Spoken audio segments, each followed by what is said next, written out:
Assalamualaikum warahmatullahi wabarakatuh. Kami dari kelompok 1 ingin mempresentasikan hasil diskusi kelompok kami yang berjudul Hakikat Perkembangan, yang disusun oleh saya sendiri, Alvin Dewana Andaru, NPM 180, dan yang kedua ada Nusroto Ayah, NPM 181,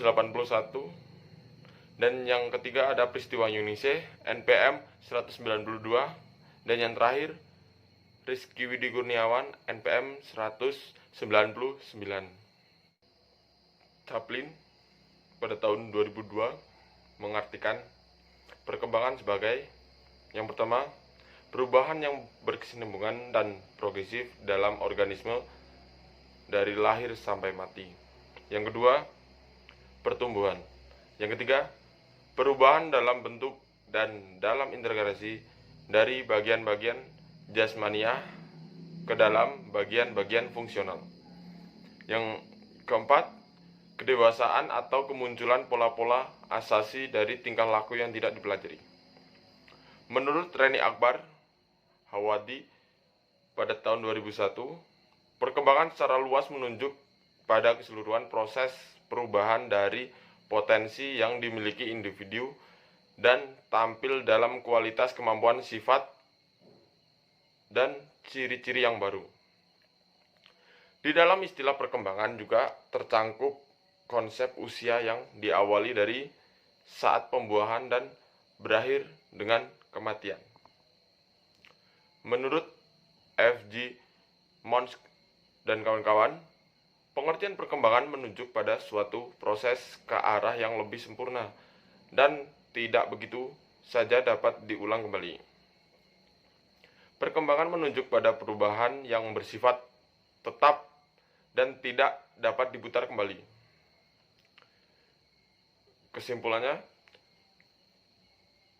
Kesimpulan umum yang dapat ditarik dari beberapa definisi di atas adalah bahwa perkembangan tidaklah terbatas pada pengertian pertumbuhan. Pertumbuhan yang semakin membesar, melainkan di dalamnya juga terkandung serangkaian perubahan yang berlangsung secara terus-menerus dan bersifat tetap dari fungsi-fungsi jasmaniah dan rohaniah yang dimiliki individu menuju ke tahap kematangan melalui pertumbuhan, pemasakan, dan belajar.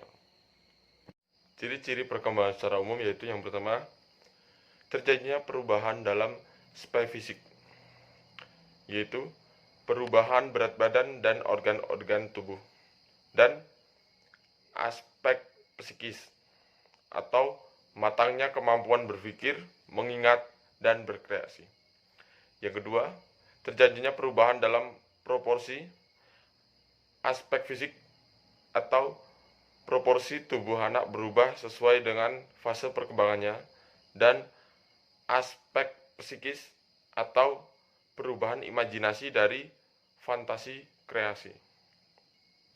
Yang ketiga, lenyapnya tanda-tanda yang lama. Tanda-tanda fisik atau lenyapnya kelenjar thymus atau kelenjar anak-anak seiring bertambahnya usia, aspek psikis atau lenyapnya gerak-gerik kanak-kanak dan perilaku impulsif. Yang keempat, diperolehnya tanda-tanda yang baru. Tanda-tanda fisik atau pergantian gigi dan karakter seks pada usia remaja. Tanda-tanda psikis adalah berkembangnya rasa ingin tahu tentang pengetahuan moral, interaksi dengan lawan jenis. Prinsip-prinsip perkembangan. 1. Perkembangan berlangsung seumur hidup dan meliputi seluruh aspek. 2. Perkembangan relatif beraturan mengikuti pola-pola tertentu. Yang ketiga, perkembangan berlangsung secara berangsur-angsur. Yang keempat, perkembangan berlangsung dari kemampuan yang bersifat umum menuju ke arah yang lebih khusus.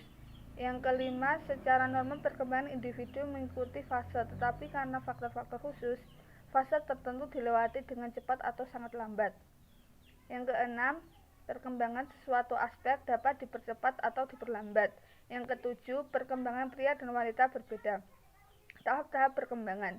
Tahap-tahap perkembangan ada 10, yaitu 1. Tahap perkembangan kognitif. 2. Tahap perkembangan psikologi atau emosional. Yang ketiga, tahap perkembangan seorang bayi. Yang keempat, tahap perkembangan seorang kanak-kanak awal. Yang kelima, tahap perkembangan seorang usia bermain. Yang keenam, tahap perkembangan seorang usia sekolah. Yang ketujuh, tahap perkembangan seorang remaja. Yang kedelapan, tahap perkembangan seorang dewasa awal. Yang kesembilan, tahap perkembangan seorang dewasa. Yang kesepuluh, tahap perkembangan seorang dewasa akhir. Tugas perkembangan pada setiap tahapan. 1. Tugas-tugas perkembangan pada usia bayi dan kanak-kanak. Belajar berjalan, belajar memakan makanan padat, belajar berbicara, belajar buang air kecil dan buang air besar. 2. Tugas-tugas perkembangan pada masa sekolah. Belajar untuk memperoleh keterampilan fisik untuk melakukan permainan, belajar membentuk setiap sikap yang sehat terhadap dirinya sendiri sebagai makhluk biologis, belajar bergaul dengan teman-teman sebaya, belajar keterampilan dasar dalam membaca, menulis, dan berhitung, belajar mengembangkan konsep sehari-hari, mengembangkan kata hati, belajar memperoleh kebebasan yang bersifat pribadi, mengembangkan sikap positif terhadap kelompok sosial atau lembaga-lembaga. 3. Tugas perkembangan masa remaja. Menerima fisiknya sendiri, mencapai kemandirian emosional dari orang tua atau figur-figur yang mempunyai otoritas, mengembangkan keterampilan komunikasi interpersonal, dan belajar bergaul dengan teman sebaya atau orang lain, baik secara individual maupun kelompok. Menemukan manusia model yang dijadikan identitasnya, menerima dirinya sendiri, dan memiliki kepercayaan terhadap kemampuannya sendiri. Memperkuat kemampuan mengendalikan diri atas dasar skala nilai prinsip-prinsip atau falsafah hidup. Mampu meninggalkan reaksi dan sikap atau perilaku kekanak-kanakan. 4. Tugas-tugas perkembangan dewasa dini. Memiliki pasangan hidup. Belajar hidup bersama sebagai pasangan suami istri, mulai hidup dalam satu keluarga pasangan dan anak, belajar mengasuh anak, mengelola rumah tangga, mulai bekerja atau membangun karir, mulai bertanggung jawab sebagai warga negara yang bergabung dengan suatu aktivitas atau perkumpulan sosial. 5. Tugas-tugas perkembangan masa dewasa madya. Tugas perkembangan yang berhubungan dengan penyesuaian terhadap keadaan fisiologis. Tugas perkembangan yang berhubungan dengan perubahan minat berkenaan dengan aktivitas sosial sebagai warga negara. Tugas perkembangan yang berhubungan dengan penyesuaian jabatan atau pekerjaan yang berhubungan dengan kehidupan keluarga. 6. Tugas-tugas perkembangan masa lanjut usia. Menyesuaikan diri dengan menurunnya kekuatan fisik dan kesehatan secara bertahap, menyesuaikan diri dengan masa kemunduran atau pensiun dan berkurangnya pendapatan keluarga, menyesuaikan diri atas kematian pasangan, menjadi anggota kelompok sebaya, mengikuti pertemuan-pertemuan sosial dan kewajiban-kewajiban sebagai warga negara, membentuk pengaturan kehidupan fisik yang memuaskan, menyelesaikan diri dengan peran sosial secara fleksibel. Selanjutnya akan dijelaskan oleh Mas Widi. Perkembangan perilaku konatif. Konatif merupakan perilaku yang berkaitan dengan motivasi atau faktor perilaku seseorang yang bersumber dari kebutuhan-kebutuhannya. Motivasi bisa bersumber dari dorongan internal atau eksternal. Faktor internal antara lain dapat berupa cita-cita, harapan, niat, penyaluran energi, seks, menghindari kejenuhan, rasa ingin tahu, menghindari ketertinggalan, dan sebagainya. Faktor eksternal dapat berupa keinginan memperoleh hadiah, tekanan pesaing, gaji, ancaman, dan sebagainya. Konatif meliputi penghayatan sebagai kebutuhan, baik biologis maupun psikologis, dan penentuan diri sebagai makhluk yang bebas dan rasional. Ciri-ciri gejala konatif atau kemauan sebagai berikut. 1. Gejala kemauan merupakan dorongan dari dalam yang khusus dimiliki manusia.